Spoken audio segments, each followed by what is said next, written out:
Campaign 2020 is sponsored by Wisconsin Hospital Association, Quick Trip,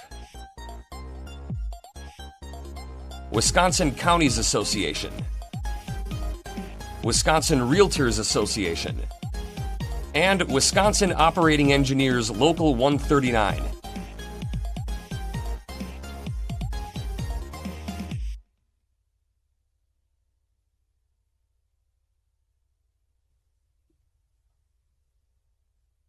Sarah Yacoub of Hudson is a Democratic candidate in the 30th Assembly District. Sarah, welcome to WisconsinEye. Thank you, Steve, and thank you to WisconsinEye for hosting me today. Our pleasure. Your background, you were once a Los Angeles County criminal prosecutor, which is why I find your position on legalizing marijuana interesting. You say legalizing marijuana would be an effective gateway out of harder, more deadly, and destructive addictions. Can you elaborate, please? Absolutely. Looking at this issue from a harm reduction standpoint or a theory and looking at the data, cannabis as a non-toxic, non-lethal substance, mind-altering substance as compared to methamphetamine, opiates, benzodiazepines, so your prescription drugs, and then even things that are legal like alcohol or cigarettes precipitate less harm, less cost to taxpayer dollars, less threats to public safety, less threats to the safety of law enforcement. That it's just the prohibition on cannabis is ridiculous at this point. It's a colossal waste of taxpayer money. And to end that prohibition would actually be a source of economic stimulation, much needed at this point, given the pandemic and other confounding factors. Okay, let's stay with criminal justice. The governor has asked for a special session, to vote on a package of 9 bills, including ban chokeholds, require reports of use of force by police, ban no-knock warrants. Can you support the governor's 9 bills, Sarah? Yes and no, with one caveat. I do want the legislature to get to work on this. We have the research, we have the data. To kick the can down the road does a huge disservice to our community. But the one issue where I think needs a little bit more discussion is the ban on no-knock warrants. There is a time and place for no-knock warrants where the safety of law enforcement or the safety of the inhabitants of a given dwelling are at issue for the warrant. Right now, you can get a no-knock warrant if there's some issue of destruction of property or of evidence. And I support raising the legal threshold to issue a no-knock warrant so that we are balancing the risk to human life that they bring with saving the lives of both law enforcement and the people within the dwelling at issue. And so there is a time and place for them. I do not support an outright ban, but I do think we need to look at how and when they are issued. Republican senators want the legislature to come in and overturn the governor's statewide masked edict. What's your position on the masked edict, please? Science really cannot be partisan. It's as if our GOP legislators are trying to one-up Chernobyl in the history books and have learned nothing from the lessons of history and of science. Science doesn't much care if you understand her or want to understand her. She's going to proceed the same. So right now, the foolish political games that we're seeing from Republican legislators are a waste of taxpayer money, and they're reckless. The research is done, the data is in. National Geographic actually just did a piece looking at the spread of COVID-19 in enclosed spaces where people are wearing masks versus when they are not. And it's very clear. The other thing that's so, baffling about this ongoing fight with science that we see from the Republican Party is that, the longer we fail to have a handle on this pandemic, the more harm it brings to our communities, to our families, but to our economy. I mean, we're starting school now, and I'm a mother, and I imagine parents all across Wisconsin are really not comfortable with what's going on. And, we have small business owners that are trying to survive these horrible economic situation in light of the pandemic. And the reality is masks help bring us back together, bring us back to normal, and allow us to keep functioning. So anything to say that we shouldn't have this edict, that we should overturn it, is just partisan political games that have no place in our community. There was a report yesterday that tax collections in the fiscal year that ended June 30 were up slightly, but nobody knows what the effect of the pandemic is going to be on tax collections in the current year that ends next June 30. If we're $1 billion, $1.5 billion short in tax collections, cut spending or raise taxes and fees, please. Well, I think with all things, as with all things in life, it's a question of balance. But first and foremost, we need to stop balancing the budget off of the backs of our working families. We have entities and individuals who make tens of millions of dollars a year and have even profited during this pandemic, where other people are struggling just to survive. It's time for them to pay their fair share.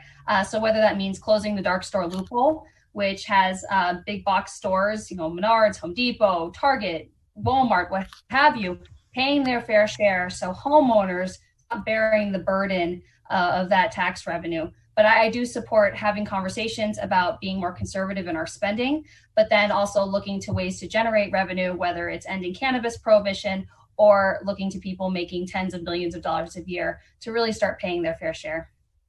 Controversy in the Capitol over who should draw the next congressional legislative district lines. The Constitution says the party in power shall. The governor wants a people's commission. Your position, please? I absolutely support a people's commission. Fair maps are so central to a government by and for the people. They are an anchor, a necessity for accountability in government.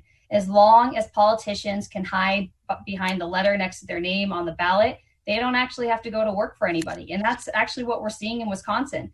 We're seeing, blunders like Foxconn because Republicans can get away with it. If Republicans were held accountable to their communities in a way that fair maps would necessitate, they wouldn't get to spend all of our tax money in a disaster like Foxconn.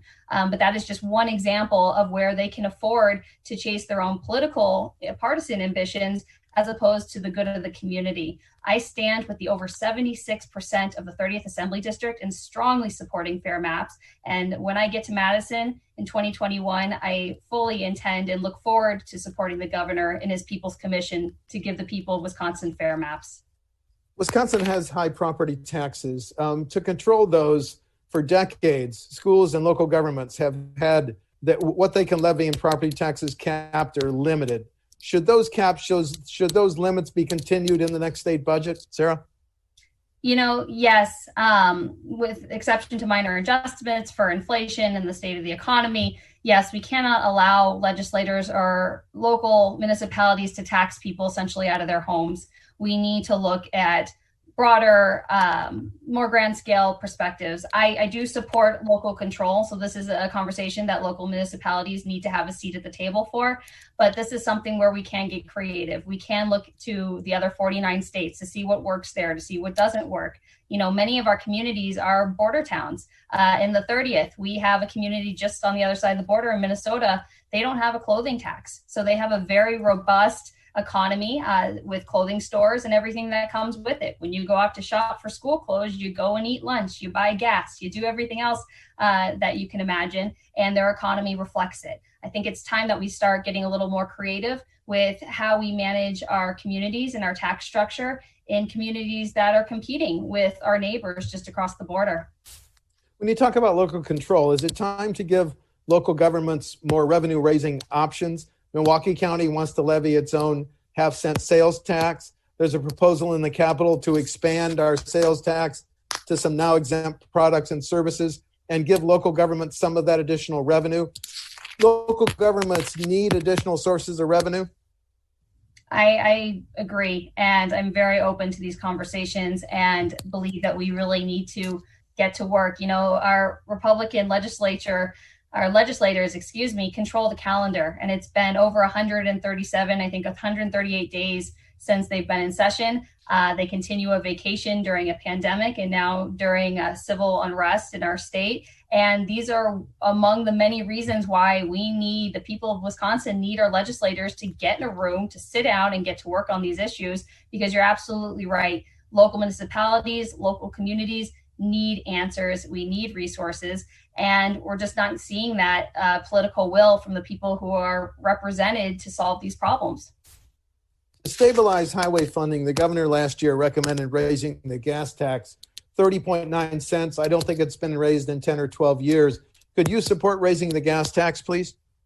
Yes, Steve, I do. And, the silver lining of not raising the gas tax is that we have room to grow, and it will pay for itself in being able to have roads that are conducive to commerce and economic activities. And, right now we are low as compared to other places in the country, and it's simply not sustainable. This is a place where we can afford to give a little bit and to generate the revenue that we need to maintain a robust economy. We've seen the role that hospitals played both in Wisconsin and nationally in fighting the COVID pandemic. Should hospitals be an even greater priority in the next state budget you'd vote on if you're elected to the assembly? Absolutely, particularly our rural hospitals that are hard hit by this pandemic. But this goes back to the issue of take the Medicaid expansion. There's over $1 billion in federal funds being offered to Wisconsin right now. And the pride of our GOP legislators dictates that they won't take it. They just refuse. And that denies tens of thousands of Wisconsinites access to healthcare. And that hurts rural, rural hospitals, rural communities. And that's something that we need our legislators to put their pride aside, take the help, take the relief for Wisconsin, and help really revitalize these areas of society that are hardest hit by this pandemic. Republican leaders of the U.S. Senate say businesses that comply with CDC or other guidelines to protect their customers and employees from COVID, they should be exempt from lawsuits. Do we need a state law like that, Sarah? That's certainly something to look at. We are an over-litigious society, but there is a reality that lawsuits help deter reckless behavior. So there's, for example, in the community, there's a lot of social pressure to not wear masks that, given the style of leadership coming from my opponent, that, this is no worse than the flu and whatever, if you get it, you get it, and we can just go out and party. And it's really easy for a bar owner. I shouldn't say easy. Nothing is easy right now, but it's socially more acceptable for a bar owner to say, yep, cool, let's not wear masks. But if you give them a legal reason, a legal responsibility, they don't have to be the bad guy anymore. They don't have to say, hey, I'm the stick in the mud. I'm the rule follower. I'm the one who's reading scientific journals and can tell you you're wrong. They have something to fall back on. Of sorry, guys, it's the law. I'm liable here. And it gives a buffer of protection. But I do want to see this, carefully crafted. I don't want to see it taken advantage of. And that's why being an attorney as a legislator puts me in a position to really make sure we are avoiding unintended consequences in how we write our legislation. And we're really getting at the heart of the issue of what we're trying to further as a community in good public policy. But there's a danger here that if we do what is being suggested, we'll paint with too broad of a brush, and we'll have a whole host of unintended consequences that hurt small businesses, that hurt small business owners, that hurt people that were never intended when this idea came to fruition. So bringing my experience as an attorney to be able to craft very well-worded, specific legislation that with the experience to ask questions about unintended consequences so that we can avoid them and move our communities forward. New subject. When a school district or a local government plans a public works project, should they be required to give a preference to Wisconsin businesses? The reason I ask is a study found that in 2015, those out-of-state contracts totaled $72 million, but that more than doubled to $146 million in 2018. Local governments have to give a preference? I support the preference for Wisconsin. I support investing in our people, in our communities, but it's also a safeguard for quality. You bring somebody in who's not invested in the community, who's not a neighbor, who's not a family member or a local business, and they don't suffer the consequences of any shortfalls in quality. It's not their neighbors, it's not their family, it's not their home. And so really prioritizing Wisconsinites with Wisconsin tax dollars does a couple things. It invests in our communities, our people, but it's also a way to safeguard quality because you are more invested in places where you live than places you're not, where you don't. As we were getting ready for the interview, you mentioned broadband is a major issue of your campaign. Can you elaborate on that, please? Absolutely. We are just outside the Twin Cities. We have a university within the district. It is absolutely unacceptable that in 2020, soon to be 2021, we still don't have widely accessible, affordable broadband. This is an issue of economic stimulation. This is an issue of educational needs. And quite frankly, it's an issue of public safety. Back during the Obama years, there was some millions of dollars, somewhere in the ballpark of 23 million or so dollars available to get internet broadband throughout Wisconsin. And Republicans actually passed a bill that made it illegal for municipalities to serve as a public utility. This plan was going to use the university system as a source, as hubs for broadband throughout Wisconsin. And it would have catapulted us forward in economic opportunity and educational opportunity and really served the needs of the community. One of the lessons we learned this past spring when the pandemic hit is that we had families go sit in a parking lot so their children could communicate with their teachers. I would use the word ridiculous, but I don't think that captures how heartbreaking and inappropriate our infrastructure is and how much of a failure we've seen in really developing our infrastructure in a way that truly serves our people. Final question, differences between you and your opponent on November 3, please? Oh, how much time do you have? About 40 seconds. Go ahead. Okay, 40 seconds. I'll take it from a policy standpoint.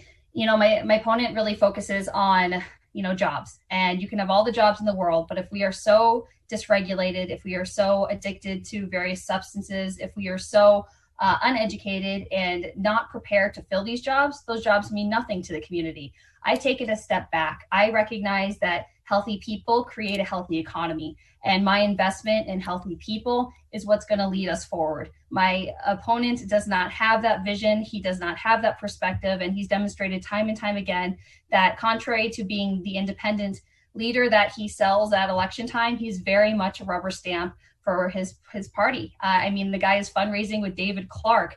We talk about bad apples in law enforcement, and we all agree there's some bad apples and we need to do something about them. And here he is on fundraising with them. So the contrast can't get any more stark. And I do ask for everyone's support come November 3rd. Thank you. Sarah Yacoub, of Hudson, is a Democratic candidate in the 30th Assembly District. The election is November 3. Sarah, thanks for talking to WisconsinEye. Appreciate it. Thank you, Steve. Appreciate it. Thank you. Campaign 2020 is sponsored by Wisconsin Hospital Association, Quick Trip, Wisconsin Counties Association, Wisconsin Realtors Association, and Wisconsin Operating Engineers Local 139.